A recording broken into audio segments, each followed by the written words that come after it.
This podcast right here is just for entertainment purposes. I am not a medical doctor, not a nutritionist, or a personal trainer. I am barely fucking qualified to operate a toaster. As Ruth Langmore so wisely said, I don't know shit about fuck, so don't trust me, don't listen to me. We're here just for shits and giggles. And if you trust me with health advice, then that's just natural selection at work. Don't do drugs, always listen to your GP. And with that disclaimer out of the way, let's get started. Welcome to episode 9 of the OptiCast, the Optimization Lab podcast with me, Nathan. And me, Aubrey. Where we discuss enhancing all facets of the human experience. Before we dive in, I just want to thank everybody who's been listening, sharing, and helping this podcast grow week after week. Your support just means a lot, guys. Really, really appreciate it. If you're turning in on YouTube, take a second to like the episode and subscribe so more people can discover these conversations. Today, we're joined by someone who embodies resilience, not just in the sport, but in life. Emily Hammond is a Canadian IFBB Pro figure athlete, online coach, posing coach, and lifelong competitor who's been in the fitness game for over a decade now. From her early days playing soccer to her rise through 11 amateur bodybuilding shows before earning her pro card, her story is one of discipline, endurance, and evolution. She's been through the grind though. She had 3 shows in a row without the overall win. She had multiple surgeries. She had 7 surgeries on her knees before she even turned 18 and still found a way to come back stronger. Emily's career is the perfect example of what happens when you treat bodybuilding as a lifelong pursuit rather than a single season. Emily, welcome to the show. Hello. Thanks for having me. Yeah. How are you doing today? I'm doing good. How are you guys? We're doing fantastic. Em, you said you've been competing since you were 17, right? It's a pretty long journey. How do you know how many shows you've had in total? And like since that point? I believe 15 or 16. It's up there. We probably have listeners who are 15 or 16 years old, and you've been competing for that. That's awesome, man. That's fascinating. What is it that keeps coming back like every year? Like it just keeps you coming back. Oh well, I think after I had my first few knee surgeries and I wasn't able to play sports anymore. I used to play hockey and soccer here, and that's really like I just am such an athlete at heart. I love to compete. I love to train, and I love that just the whole entire process of a prep. So yeah, I think I always get the itch every year, and I'm always just excited to get back on the stage and bring something new. And you started in soccer. I'm Brazilian, so obviously I am invested in this story already. But you had 7 knee surgeries in high school, which is just something that I can't even understand. And that kind of ended your career in soccer. And so then at that point you started physiotherapy, and that was your transition into bodybuilding, which is actually how I ended up in bodybuilding now. I was trying to fix a couple of injuries. What did that transition look like for you mentally though? Like the aspect of going from a like very easy, clear-cut standards, team sports to now like fixing this on your own and moving to, go on a bodybuilding show on your own? Yeah, I think after my first 2, I did my first show. I started prepping and because I was kind of just looking for something different. And I met a good friend of mine. Well, she is a good friend of mine now. I met her at the gym and she has a local show here. And she said, "Oh, why don't you just give it a shot?" And I never really even considered bodybuilding as like an option. I was just kind of looking for something. I wanted to, still play some kind of sport. So I was like, why not? Gave it a shot. And then I competed 2 years in a row. And the second year I won the overall. So I was feeling pretty good about that. But I knew there was just like such a huge ladder to climb within that. So yeah, I think that's kind of what got me started. And then I was just hooked after the first one. I think a lot of people are kind of like that. Some people like go through it and they just absolutely hate it and never do it again. But I'm just crazy. And I wanted to keep going. And here we are 15, 16 shows later. That's wild. Awesome. That's wild. And you had your injuries when you were playing soccer, but then you also had injuries like after you already started bodybuilding. And I think for a lot of people that just would have been it. They're like, nope, I'm not doing this thing. But you kept going. Why? Yeah. What is it that kept going? I think like after the first couple, I was just like if anybody's ever had like a surgery, I'm sure you guys may have you? Oh yeah. Yeah. So you lose quite a bit of muscle. Like you're like, so my leg just like shrunk up to this little stick and I was like, okay, this is not happening. Like, so I was already in the gym training my upper body and I was doing physio. And then I was like, you know what? I might as well just like really keep working on building this because I wanted to just get the functionality back first of all. And then from an aesthetic standpoint, I didn't want to have like a stick leg. So that was kind of my first motivation. And I just kind of got really good at connecting to the muscle and figuring out how to train. Because obviously you're going to experience some kind of pain when you're recovering, but you have to know when you can push and when you should kind of slow down and pull back a little bit. You got to listen to your body. So I just kept kind of rolling with that. And then obviously my lats grew pretty quickly. I responded really well. And then I just was really motivated to keep competing. And I had a lot of really amazing like mentors and friends that I met just at the gym and through the local community here. And yeah, I just like couldn't stop. And now I'm just like I still am going. Yeah. And I still like to this day, like my last knee surgery was a year ago. So I competed about 6-7 months later. And Wow. now I'm still like, it's just a lifelong, I will always be working on my legs and my knees and making sure they stay healthy and I'm not in pain, essentially. What is I was curious what the medical professionals that you have worked with think about your bodybuilding journey. And like, sometimes you have doctors that are like, you really need to stop whatever you're doing, and become like a normal person. And then you might have others that are more supportive. But what has been the general vibe, I guess, from the medical professionals you've worked with? Honestly, I am really lucky in that sense. There's a sport medicine clinic here in London. It's the Father Kennedy Sport Med Clinic, and they are absolutely amazing. They always were really supportive of me doing this, as long as I wasn't causing further injury. And I just had to really adapt my training style over the years.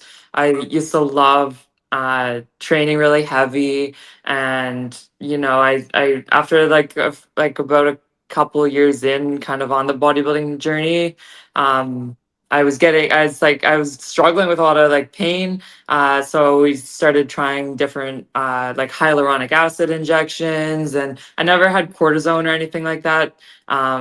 But they just really helped to support me and find a way that I could make this work, because I'm so driven, and they kind of know that I'm not really going to take no for an answer. Yeah.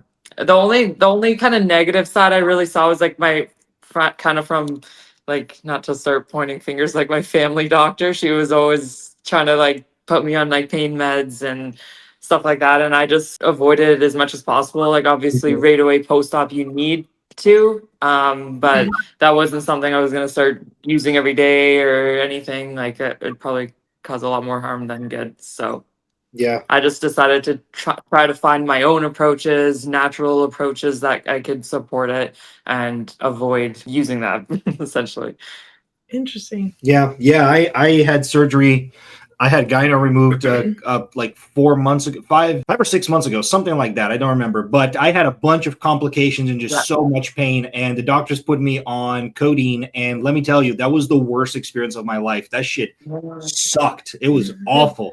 And but I also lost like 40 pounds. But like mine was a cosmetic choice. It was like I just don't want to have this thing. Yours was a legitimate injury where it's like, it's either you get this fixed or you can't. You may lose function entirely, in the future. So it's a little bit of a different thing, which I guess just goes to show like how patient you are, like as an athlete. And that's like where I wanted to go next, which is like you had the patience to do something that a lot of people don't, which is you had 3 national shows in a row, and you won your class every freaking time, but not the overall. So emotionally, I mean, I'm just wondering, like, how did you know when was the time to like step back and, spend in an off season versus that I'm so close, next show is going to be it? Because both approaches are pretty reasonable, For sure. I totally agree with you there. I think that the year I did that, it was like the year following, I hate to mention it, but COVID. Yeah. So they had moved a bunch of the national shows all together. And because in Canada, we only have 3 that you can compete in throughout the whole year, but they just so happen to fall kind of in that time frame. So I just hit them all. And I was really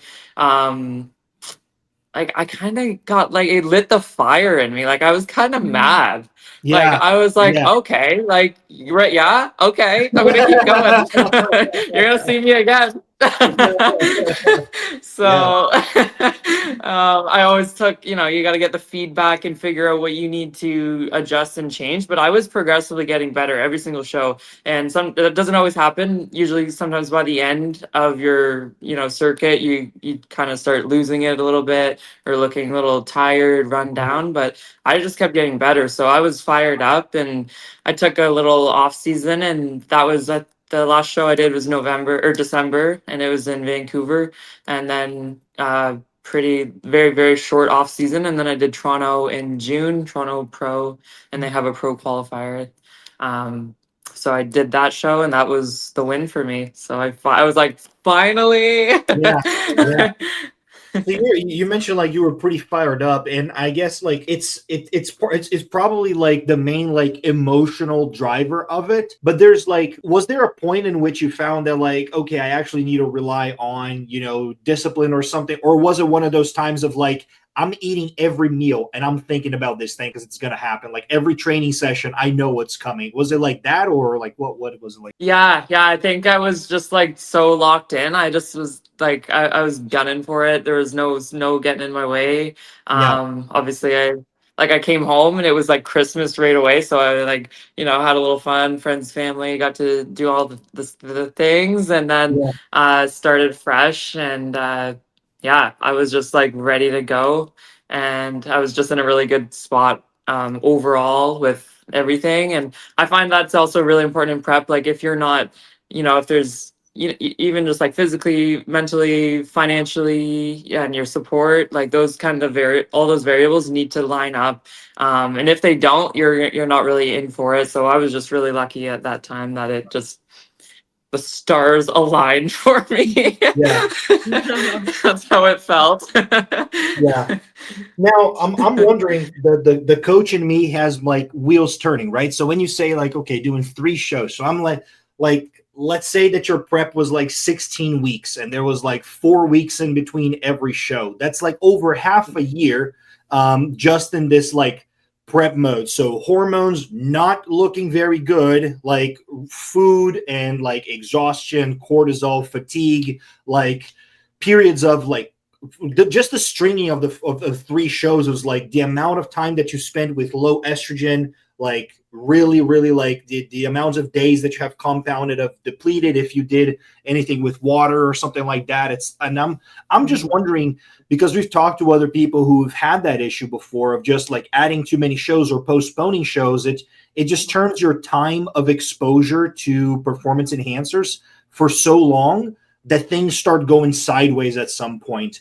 Was there something like that with you, or did you guys had planned that out in advance that it was like, no, it was like perfect and like we didn't see anything? So I totally understand where you're coming from in that perspective of like having such a long prep time frame. I think the first show was October, and then I wasn't in the as good a shape as I could have been, and so it gave me that time to keep pushing into November, and then I had 18 days between those 2 shows, and it just like that was really quite easy. But as far as performance enhancers, like I've always kind of been on the more conservative side. I don't like tend to need to use any like a whole lot, just because I Yeah. really have, well, genetics are on my side, I would say, and I work my ass off. So but yeah, like obviously you get tired, and the fatigue does set in, but I'm like I'm just so driven, and like I'm just like I'm gonna do it. And you have to obviously make sure all your recovery protocols are lined up with that, Yeah. and especially post show, because that's always where things can get a little wacky. Rebound wise, like I usually mentally I'm pretty good. I haven't had a lot of horrible like rebounds. I've definitely have, but that was not really the case in this point. And honestly, since I've been a pro, it's been pretty nailed down.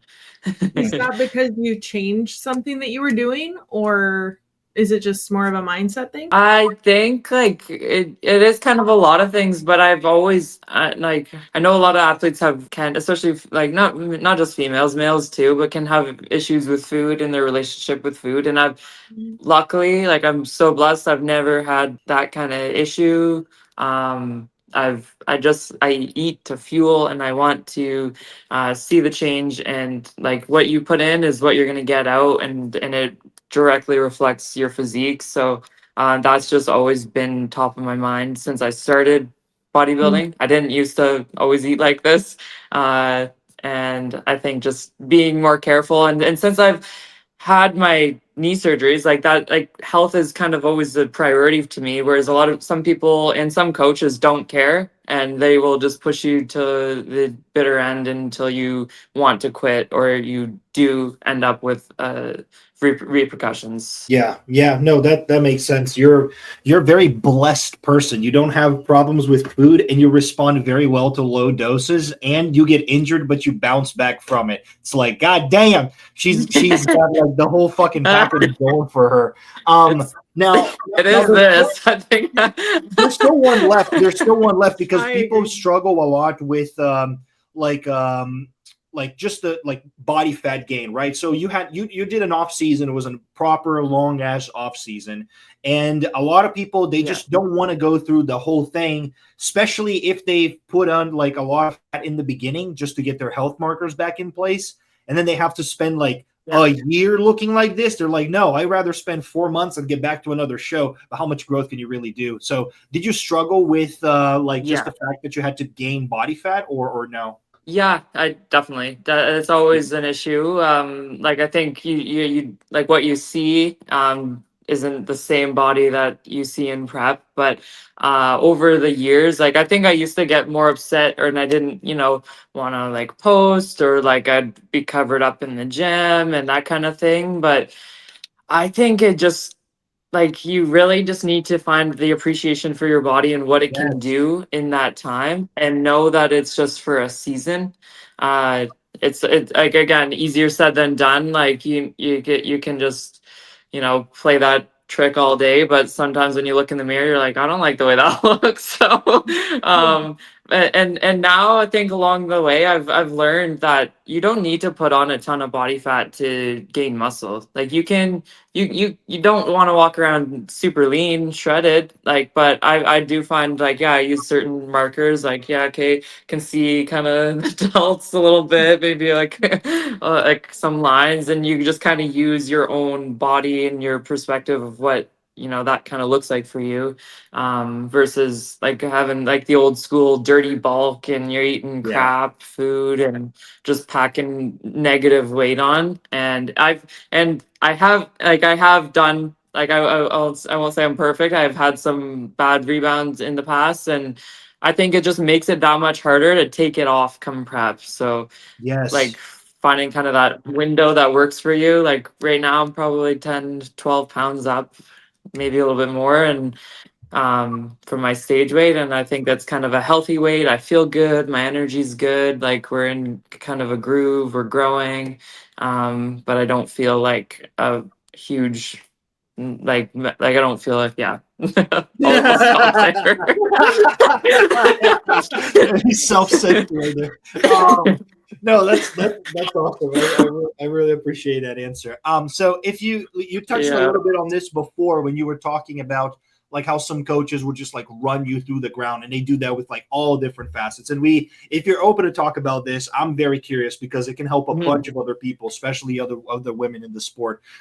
What was your introduction to enhancement like? Did you feel like you were educated and in control, or was it more of a like your coach just saying, "Trust me, bro," which is like what most people experience? Like, how was it for you? I like, again, guys did start very, very conservatively, and I wouldn't say I was like super educated on that when I started. So I think that if I had to go back, I would have done my due diligence. But I was lucky that I trusted my coach, and I knew that like it was there was a reason, and there was like to each thing that was added.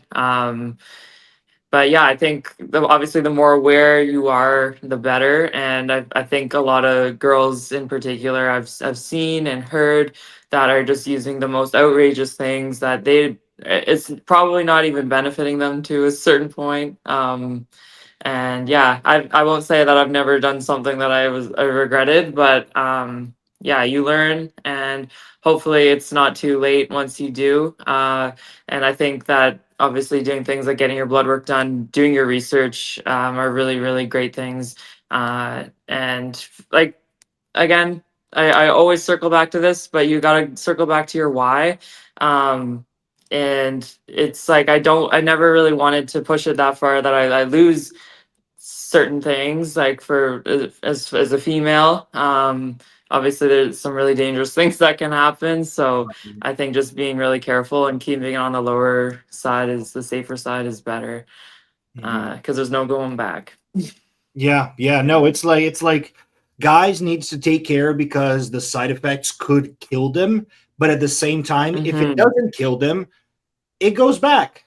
Whereas women, it's like it's not going to kill you, but it might be with you for the rest of your life. And I'm wondering, like, was there something that you wish that women understood better before touching anything hormonal? Yeah, I think like a lot of people just like, I'll be honest, like I did at the start, I didn't really know, and I was like, okay, like this a little bit's fine, but I think, yeah, like you can really fuck your hormones up, like no doubt. And yeah, some of the protocols that I've seen are just absolutely outrageous, and I think that, like, yeah, being on your shit and doing your research is the most important thing, because otherwise you're gonna end up and you're not gonna be very happy. Yeah. Yeah, we're asking questions. So yeah, it's a scary game. Yeah, no, it is, because the risks are very high, and especially for a lot of divisions where you don't need to have PEDs from the beginning. Like there's like even like with the fit division, or even like amateur level bikini, it's like you don't really need. You could spend 5 years at the gym, and not risk anything wrong happening. But now for other divisions like women's physique or even figure, I feel like regional, like national site figure is more muscular than the Olympia like criteria for figure sometimes. But yeah, for those you have to have a little bit more of a bigger intervention, and with like a more things coming into the mix, there's more risk involved. Less like anything else, like any sport that you want to get to the higher level, there's going to be more risk involved. But I like that there are so many divisions for women, so that like people can literally choose, not just based on what their body looks like, but what their risk tolerance for this is. For guys, it's like you can do men's physique, but you're still going to be pounding grams of gear. Like, like it's just the way it is. Yeah. And I think sometimes, like, just touching on that, like, I think the slow game is better. That's why I feel like I've been in this sport for so long, and I will continue to. Like, a lot of people nowadays, especially with social media, they just see, oh, so and so's doing this, or I got a stack on TikTok, and like there's like 18-year-old kids in the gym doing, like, it just blows your mind, right? But there's like, and also I will say, there's like the introduction of peptides in the industry has been also a game changer as well. And I think that is a great way to get some kind of, recovery benefit if you're not going kind of all the way, in a sense. And then they can be really, really beneficial for you in all aspects. So. Oh yeah. No, it's a game changer. Like I've been taking BPC 157 and TB 500 every single day with this growth phase that I'm on now, and my injuries don't last. I get hurt, and then it's like 2 days and it's gone. And I've never had this in my life. Usually, if I'm hurt, that's it. Like I'm gonna be hurt for the rest of the season, and it's just fucking game changer. Yeah, I know. It's amazing. Now, with all of the surgeries and with all of the restrictions you had, you mentioned some restrictions with like training, and I'm very curious here, because for me, there are so many exercises that are off the table. I can do 3 exercises for my chest. Everything else is just nope, can't do it at all.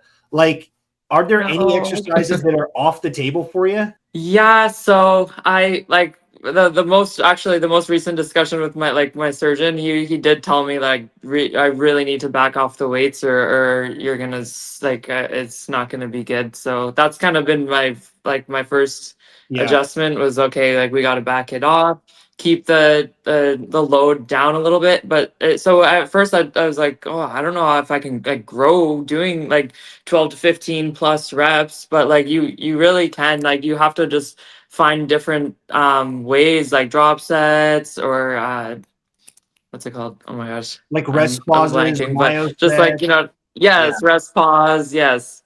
And just like, and keep in time under tension, like focusing on your tempo, feeling it in the muscle. You don't need to, like, we're not powerlifting, we're not moving weight A to B. Like you need to feel it in the muscle, focus on the stretch. You're really just trying to break down the muscle fibers so that you can refuel with your food and everything you're putting in your body. So yeah, I think it's a huge ego check, because you just want to, I know you just probably want to get under 315 and throw it around, but it's not a reality, and that's a hard change to make. So I can understand that. This off season I started training legs actually 3 days a week because my upper body's so dominant, which I thought was going to be torturous. And you would think, like, I know a lot of wellness girls do it, but you'd think you would face like you'd be under recovered or maybe even be more risk of injury. But since the load is reduced and I'm using different methods and different exercises, I've found that that's been really key to stimulating the muscle and be able to see growth. As far as exercises that are off limit, maybe like I you won't see me throwing a barbell on my back. You probably won't. Maybe Smith. That's kind of like it, because otherwise I just like I do Bulgarians like I hate them, but like it just destroys the legs. So there's certain things you just got to know your limits and maybe back off a little bit, focus on your range. Yeah, it's really interesting to hear you talk, because it sounds so similar to what I do, what my coach prescribes me to do. Yes. Because I have scoliosis and I had surgery for it when I was in high school. And I used to dance ballet. And so like, I didn't start weightlifting until later, but I still had some activity, to get back to after the surgery.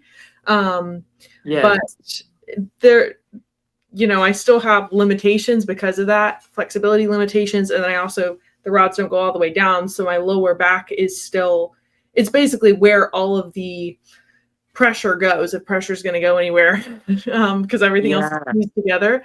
So I can't really I can't squat heavy for sure. Right now I'm not squatting at all. I just do like leg press and then pendulum squat, which has been really interesting, but I still do it very light. And the pendulum's fine on your back. Pendulum is fine because I just keep my back flat up against it. Hack squat, no. It feels completely different because it's like feels like it's pressing. I can feel that pressure. But I think it's just because I can push back up against the pad in the back that it somehow takes the pressure off. It's also the rep ranges, because we actually work with higher rep ranges in general. Like when she had her knee problems, I immediately bumped her up to like 20 to 30 reps, and her legs grew a lot. But it was very uncomfortable, obviously, because of that fucking burn. But like, it's not fun. Yeah. I can't imagine having bars in your back. Oh. I know, yeah.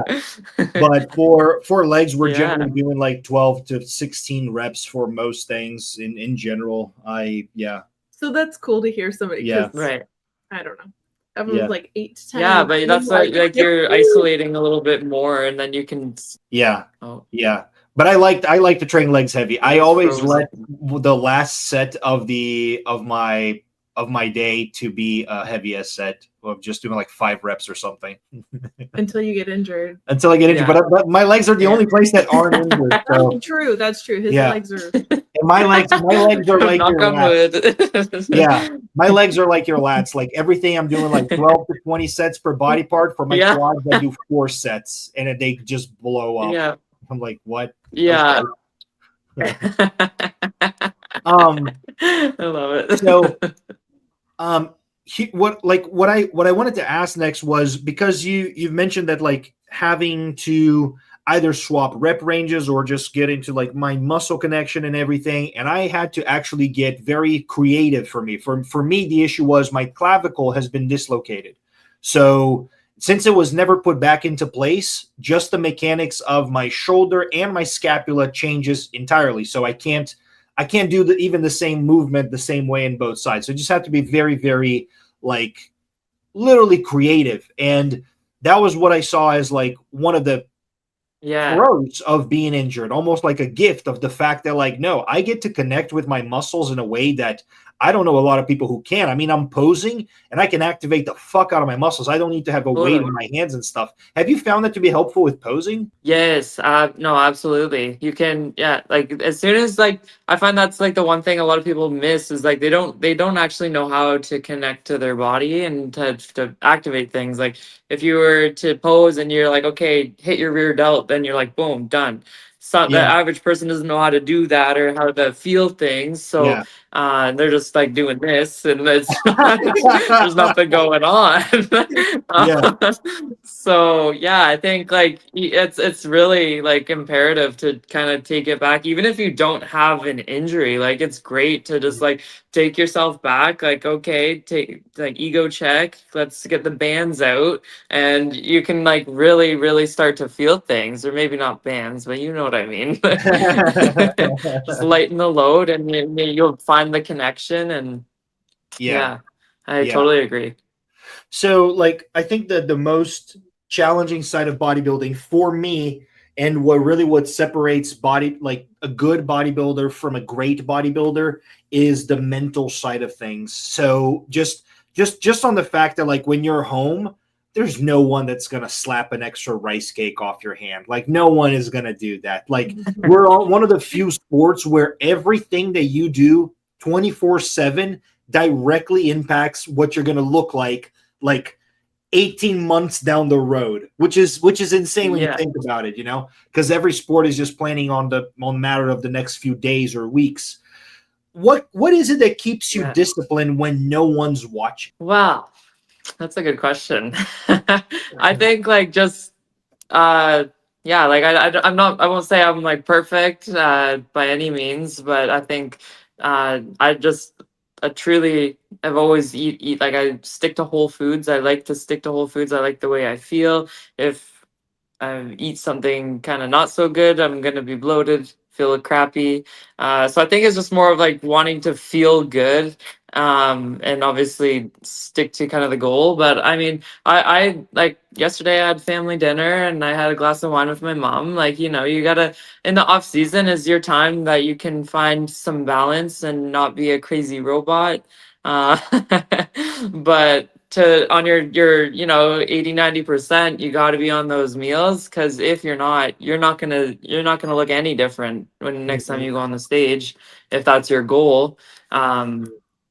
So yeah, I think like it's important to use the off season to have some balance and not go too crazy. No, I agree. But yeah, I think it's just it's this mental strength, and it's over time. It's I haven't always been like that, and yeah, I think again, listening to your body, like your coach is probably not going to be too happy with your check-ins if you're going nuts, and usually they can tell. I can usually tell when my clients are on point, and that's okay. Like people go through things, and I think a lot of people deal with their emotions through food or eating, or celebrate, or you're sad, you eat.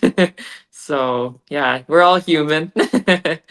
Yeah, no, for sure. I don't get like actually like angry with my clients when they mess up. It's more of a like what, how big was the No. mess up, and it's like, why are you doing this to yourself, type of thing. That's what I think about for me, because if I beat myself up, that just leads me to want to do even more, because I'm like, well, I fuck it up anyway, so like whatever, let me just I'm just that's just out the window. exactly, yeah. So I just try to do the same thing with them. It's like, fucked up, but let's look forward, just pretend we have back an on track. take it. Yep, and just move on. But like it happened. There's no going back. Yeah, exactly, exactly. You can't fix it. Now you said something and I caught that. You said that you haven't always been this way and then like, slowly like things changed and stuff. But was there a strategy that you've Mm. like implemented that made things change and like were helpful? And was there a couple of strategies, if you could cite some, that did not work that you're like, oh, this is gonna help it, but it didn't fucking help at all? Like, was there like either one of those? Yeah, yeah. I think I used to like I'd have like a scheduled cheat meal every single week, same day, whatever. And I think that kind of got me into this weird routine. And I was always like, there's all this lead up to this one day that you're gonna have a cheat meal, like, and you just go too crazy. And I think I just kind of play it by how I feel. I usually do my cheat meal on like a leg day. You think of it more as fuel. Uh-huh.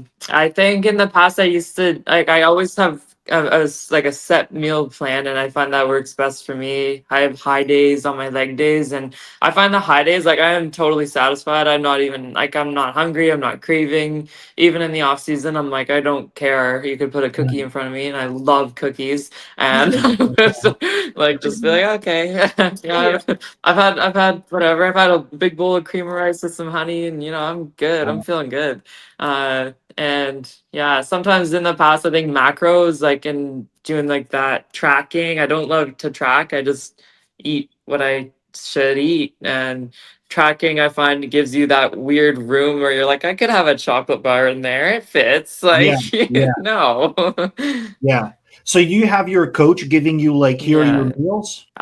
Yeah, I have Okay. like set meals. I have training day, high day, and an off day. And I do Okay. that for pretty well all my clients, if they're competitors especially. Mhm, Uh Lifestyle, maybe they don't want to have three different plans. So mhm, so mhm. but yeah. Yeah, yeah. No, that makes sense. I have a couple of clients. Most of them track, but because they just prefer the flexibility. But for some people, it just tracking doesn't work. Tracking just becomes rationalizing with like their food dialogue and just deciding what to eat. And it's you start like it's very easy. You go from like, oh, I'm just gonna like have a little bit less rice to like, oh, I'm gonna have less 300 calories from every single one of my next meals, and then I can borrow some from tomorrow, and then like I can just like skip a meal earlier in the day, and I'm like, well, sounds like you fucked up, you know? Yeah. Yeah, like make it make sense, please. Exactly, exactly, exactly.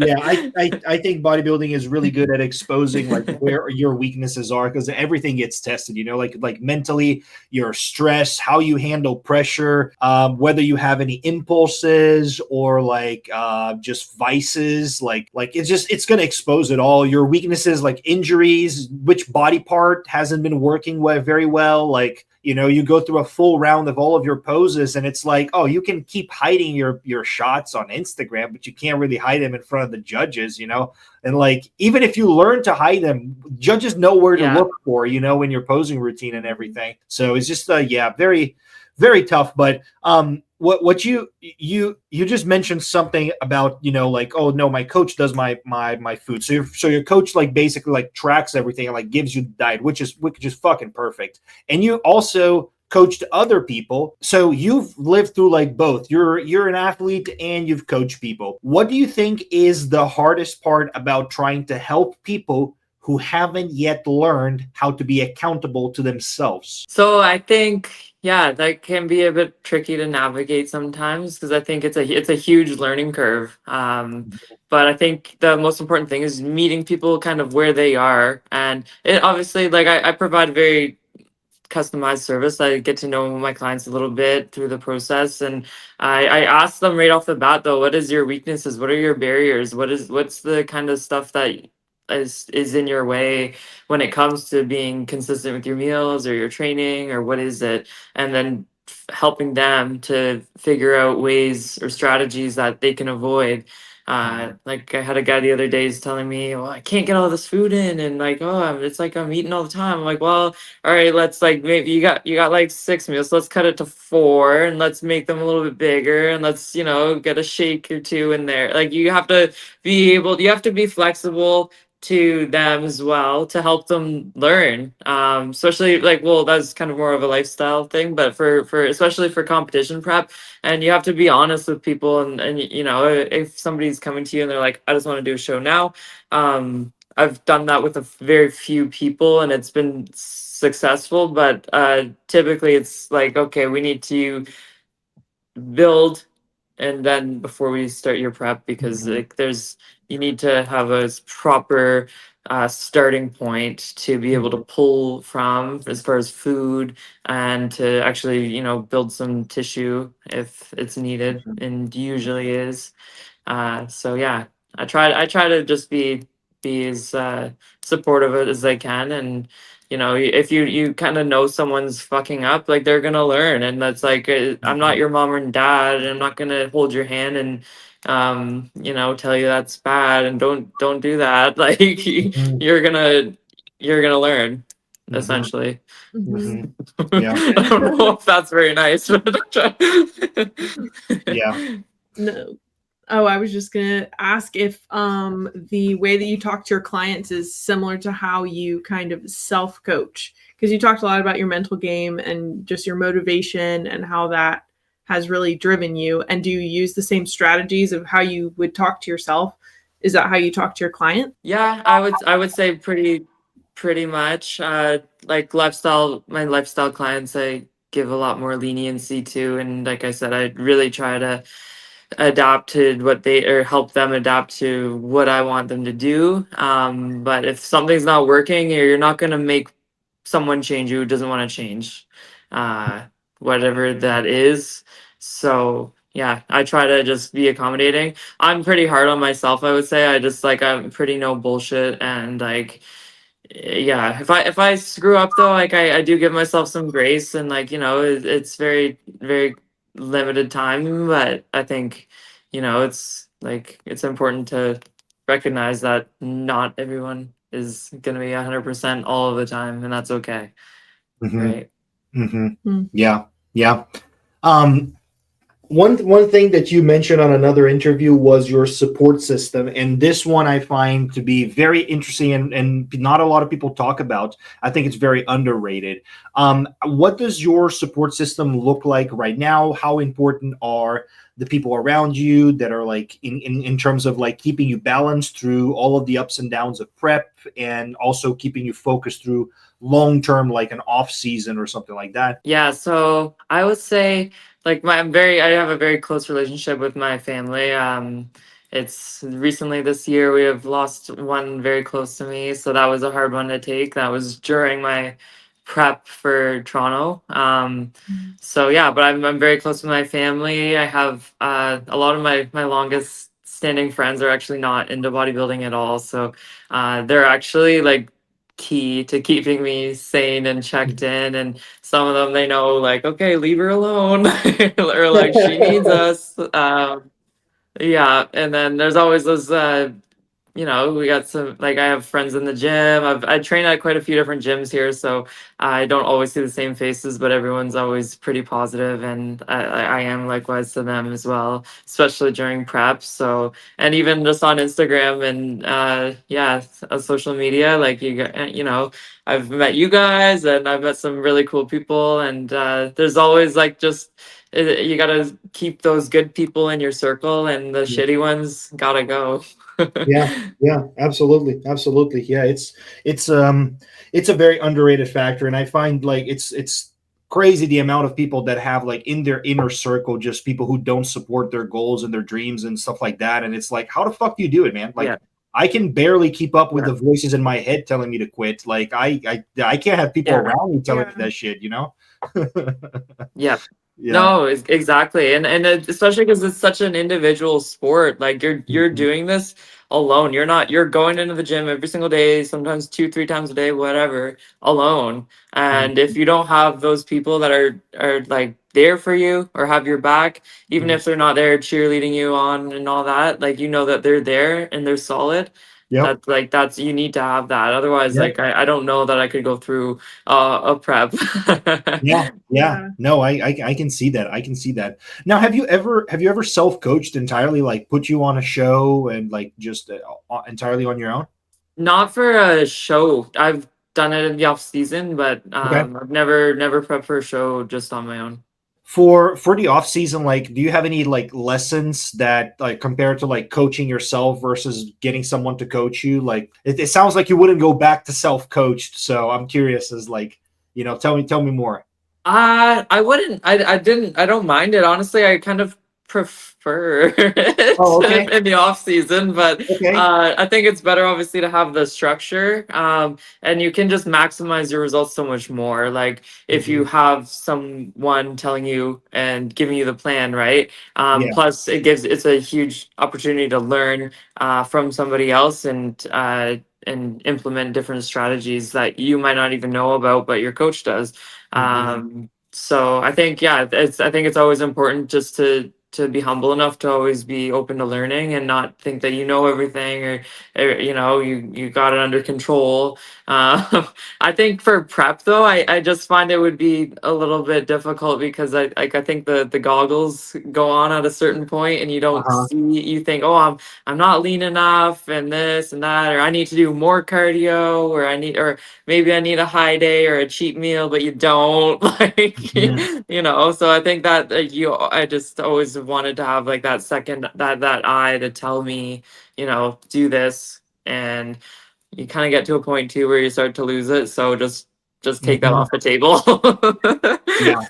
Yeah. Yeah. And I think especially like for prep is like, because it's not even about getting about as lean as you can. Cause in your case in figure, it's like, that's not the goal. You appear too lean and you're going to get points taken off, and it's for guys, it's also like, oh, you could appear leaner, but that may Right. not be your best look. Your best look may have been like a week before that, Yeah. like with being, balancing fullness and condition and all of that stuff. So it just gives a more objective look, I think, on just what you 100%. should do. Like I've been considering a coach now for the off season because I want to compete in 3 years.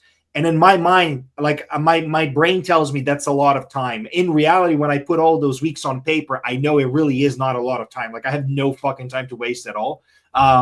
So I'm just like considering having someone to just tell me what to do and just make my life easier so that I don't have to Yes. plan on this stuff or anything. Mhm. Yeah. Oh, And not to say that you wouldn't make progress. Like I feel like you absolutely yeah. would. Oh, yeah, yeah, yeah. Like Yeah, no, I would. Yeah. yeah. Yeah, And I would actually, one thing that I would enjoy to have, it's like have like not really a coach, but more of like perhaps mentor being the right word, or like someone that you can bounce ideas off of and just be like, hey, I'm thinking about doing this. This is my plan and stuff like that. Not necessarily, and someone who is going to give you like, hey, based on experience, this is a bad idea. If you're going to do yeah. this, monitor this, Consultant. like a consultant, Yes. as Yeah. opposed to just having someone tell me like, this is the only food that you can eat in the off season. I'm Yeah. like, fuck you, it's the off season, god damn it. I want to eat food. Yeah, no, I get that for sure. I like that idea though. Yeah, yeah. Someone needs to start Yeah. it. Started, Emily. Started. Make money. Yes. Become rich. Yeah. Um, And then you send your check-ins to them and they're like, oh, someone's been eating too many cookies. Yeah. yeah, just the way those But like don't tell me TikTok. not to eat them. I know. You never said no cookies No. explicitly. um, I think you built like one of the most impressive, like aesthetic physiques in Canadian bodybuilding. Oh, Your thank laugh, you. like she was looking at your photos and Oh she my was gosh. like, "What the I fuck?" watched a video and you did your lap and I was like, what the heck? Yeah, It looked yeah, like those Barbies. I don't know if you ever had them or Yeah. whatever, where you would press the thing and the wings would like pop out. yep, It was Oh, I love very- that. yep, yep. I was like, oh my god, she's gonna fly away with I this. know, I know. Yes. And then she also has like shoulders that are like freaking boulder shoulders, like, Yeah. and I like, but when I look at you, it's very clear that your physique is the physique of someone who has also prioritized maintaining her femininity and her health. Like those two things seem to be very important. It doesn't look unhealthy and it doesn't look like Yeah. virilized at all. How Thanks. do you define femininity in a sport that often rewards the extremes or even pushing the timeline faster and stuff? Yeah, I find that's a difficult one, and I guess one I learned very quickly, like especially because I started competing so young. I was getting on stage with women. Like I still like my last my last show in Vegas. I was the youngest by like at least 10 years. And Oh. the girls all backstage are like, oh, let's get the baby in the picture. And I'm like, I'm in there. uh, but I think it's, it's, yeah, you have to learn to kind of pace yourself, because I think that's the key to sustaining that, and being like conservative, obviously, as we've discussed. But yeah, a lot of people just want the instant results, and that's Mhm. like, you are gonna get, like, something's gonna catch up to you eventually. So that's kind of why I've done the, like, taken this route. And like, you gotta play the slow game. Otherwise, yeah, the result isn't, you're not gonna probably love living with that. And that's kind of been my reminder to myself.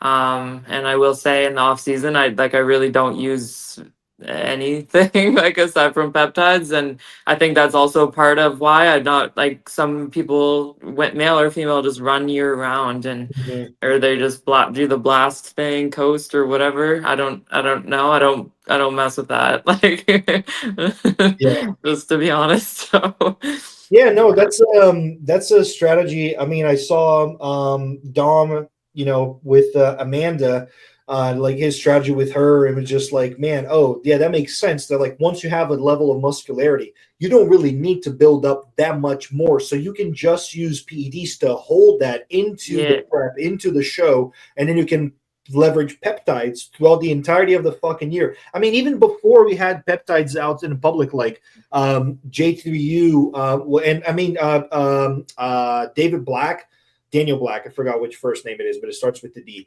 yeah, He was already pushing like telmisartan, which is a PPAR gamma agonist, a metformin, Lantus, Humalog, like just anything, L-carnitine, ashwagandha, clenbuterol, yohimbi, like anything that is not going to virilize you, just yeah, leverage that in the off season as much as you can, so that you don't have to refer to the enhancer so early. And then, yeah, like you said before, is like some doses are just insane, and it's like I mean, people get like they sometimes have like reactions. Like her introduction to PEDs was 2.5 milligrams of Anavar 4 times a week.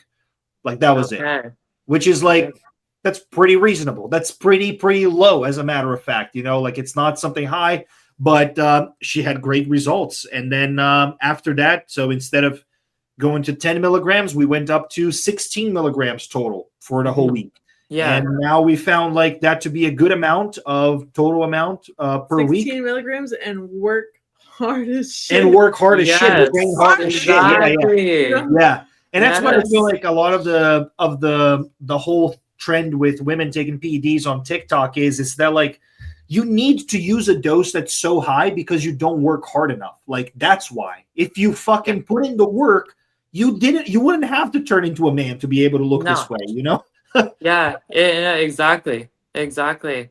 They just push it, and less, like, I just think less is more. And Yeah. the more, like, if you can get results from using very little and just working your ass off, I would way rather that than, you Yep. know, training for 20 minutes a day, and, I'll go eat some chips and pop some Yeah. pills or whatever you do, Yeah, like, yeah. And guys no. also have like their equivalent of it, that they'll do things like just taking so much drugs that their appetite is destroyed. They have Yeah, acid reflux, and then they can't sleep. And they're like, a lot of these guys are impotent, like yeah, like throughout an off season and everything. And I'm like, fucking why? Like, don't you think you would grow better if you were fucking healthy? Like, yeah. your liver would focus on actually helping you with the drugs instead of just trying to keep you alive, bro. Like, come on. Yeah, There's some logic yeah, to it. I know. It's sad. It's the sad truth. Now, out of peptides for the off season, what are some of the peptides that you had good experiences with? So BPC, obviously Yeah. 157, TB 500, the IGF 1R LR3, Uh-huh. and I tried one for more of the focus, the Pinolon, it's called. I got it, and I love. It's like similar to the Solank, but it's Oh, fantastic Adderall? for, yes, Yeah. nootropic focus. It's Yeah. amazing. Was it good? Yeah, like Did I you didn't try even have feel you like I tried wanted a coffee. what? Have you tried Samax or Solank before? No, But I've heard it's very similar. It's kind of like taking something that enhances your focus but calms you down at the same time. So you get no agitation at all. It's just like you know when you're like when when you're playing soccer and you don't have a thought in your head, you're just like literally executing thing to thing. It's like that. Okay, I see. It's see. nice. I like that. It's really nice. It's really nice. Yeah. So for you mentioned IGF-1 and L3. Do you not like use GH and stuff in the off season? No. Really? No. I just like I don't need to. Like I don't know. I've used it before, but I don't see like I don't need to. Sometimes I find I get bloated, like, puffy looking. Yeah. But it keeps me tighter and just preference. I actually am one who prefers to not use growth hormone in a fat loss phase because it just makes the assessment of the visuals so stinking hard. That like my weight holds the same. I'll do a mini cut and I'm definitely losing fat, but my weight will stay like the same. And I'm like, the water retention is crazy. Yeah, the water retention can be pretty wild. Wow. Yeah. I believe it. Yeah. Now out of she had like carpal tunnel with like 2 units a day already, It was like but I mean I feel like my water retention is pretty high regardless. Yeah, year round. A lot of women, but if but 2 units is that's crazy. Yeah, I had water retention when I was taking like 15. But like and then out of the PED side of the picture, have you tried some that you're like, never again in my life I want to touch this thing? And then have you tried a couple that are like, I love this and this will always be my baby? Yeah, I would say there's probably a few of each, definitely. Yeah. We've tried Anavar and she really loved it. Loved Anavar. Yeah. Anavar is pretty awesome. A lot of women do. And then we tried Masteron and she didn't like it at all. It just didn't respond very well to her body. And I think it's like almost expected, right? That certain things are going to work with you and certain things are not. Like, I felt like with Anavar, it was like doing what it was supposed to be doing. Like I would, take it and then go work out and then like it's gone out of your system. And it would help me with my workout and I could, push weights a little higher or do more reps or whatever I was supposed to be doing. But then it was like I didn't feel the effects in my entire life versus with Masteron. It was like, okay, I'm definitely taking this and then now I definitely have to wait for it to get out of my system. It was such I still pushed obviously the same amount at the gym and everything, but I just didn't feel as good and my hormones were kind of more affected. No, and I think definitely like there's things that obviously are going to vary person to person, but like the more you can really monitor things, I find that is just like a game changer. Like people that don't get blood work done, I don't understand. Even if you're not enhanced, like I don't get it. I tell all of my clients, like, get it done. Whether they're natural or enhanced, like I don't care. I got a blood work today that I was analyzing for a client, and her testosterone was 14. And I'm like, and then oh, check this out. And then progesterone undetectable and ultra sensitive estradiol undetectable. Like 0 estradiol, 0 progesterone. And I was like, no wonder you feel like shit. I would feel like shit too. Like, Jesus Christ. That's crazy, man. I think it was like 0.8 free testosterone, 0.8 free testosterone. Big problems. I know, right? Oh no. Yeah, that was the same. But people go around like their whole lives just like thinking like, yeah, I guess I just feel anxious. I'm just a stressed person. I just have difficulty focusing. I'm just not very motivated. And I'm like, maybe the hormones are shit, Yes. Ding, ding, ding. Yeah. Do you think, like, on the topic of femininity, do you think that people get this wrong, like outside or inside of bodybuilding, on like what femininity means or what like a strong woman looks like? Like, because I feel like everyone has stereotypes. I have a very different position than the majority of people, but I'm curious to hear like what yours is. I think like I've always, I don't know. That's a tough one. Yeah. No. I just have always like preferred to like I've always been an athlete, so I've always like looked up to females who have an Yeah. athletic build and structure, and and it stands out when like maybe come across someone who isn't as much on that side and carries some other characteristics. So yeah, I definitely have people in the sport and outside of bodybuilding that I look up to. And yeah, but as far as like using performance enhancers, like yeah, you have to know where the line is, and when some people just jump right over that line and they're like we've talked about. So yeah. Yeah. Interesting. Yeah. Good. Have you talked about it? What is your view on what femininity looks like? Do you have a view on that? I don't know. I guess I'm building it as I talk to all these awesome people. Oh, But okay.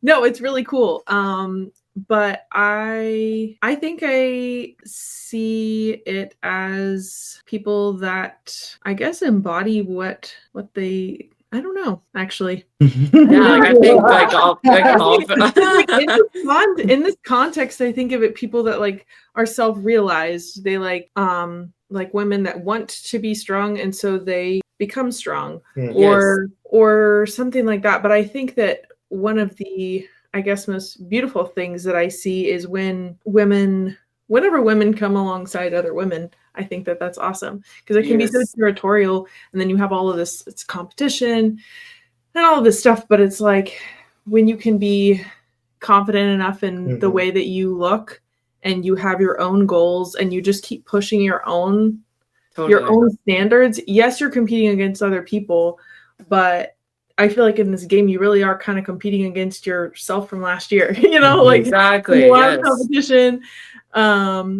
And I don't know. I think that Yeah. that's No, I one. like that. When I do posing with some of my girls, like I get girls from all walks of life. Like I get started like never stepped on a stage, like pro or at national or whatever. And I just, especially with like sessions that I do in person, but even online, I can still notice like the when we our first session is usually obviously the worst for them, but just seeing the progression of them to grow and learn and step into who they are and who they want to be is amazing. And I think that is the most rewarding part about posing. People think it's like posing, that I'm a posing coach, and no, what is that? You get the heels and whatever, and I'm like, yeah, it's like whatever, you can think whatever you want, but it's like literally changes people. Like they leave and they are a different person, and then they go out on the stage and like they don't even care what they're wearing or whatever. They're just like happy to be out there. They're showing their thing off, and like I think that's just, it's amazing, and it's super empowering for them, for me, everybody who can even has the chance to see. Like that's probably what it is for me. That's Nice. awesome. Nice. Yeah. Nice. Emily, thank you so much. I really appreciate your story is just one about not being shortcuts or just like living up to hype. It's about durability, and I love that. Thank you. You have like greatness in the sport in that like not it's not just about like how hardest you diet or who lifts the heaviest, because you can manage all of those things. But I see it as like something that's like who can evolve and stay in love with the whole process throughout those hardest years. Those are the people that are really winners. And I think your career is proof that bodybuilding, done in the right way with patience, with awareness, and with health in mind, I think it's just shows that it doesn't just build a body, but it actually builds an entire person. Yeah. Oh, thank you. I really appreciate that. And for everyone who's listening who wants to follow Emily's journey or learn more about her coaching and posing, where can they find you online? On Instagram, I'm Emily Hammond, IFBB Pro. I have a website, and I have, yeah, that's pretty much, yeah. You can find Awesome. me on Awesome. Instagram, TikTok, whatever. Yeah. right. Well, thank you, Emily, for joining us and for being such a grounded example of what longevity in bodybuilding really looks like. And to everyone listening, thank you for being part of the OptiLab community, guys. If this episode resonated with you, share it with a friend, drop a like, and make sure you're subscribed. We'll be back next week with another conversation about optimizing not just the body, but the human experience as a whole. And until then, you guys stay disciplined, stay curious, and keep evolving. Peace. Peace out.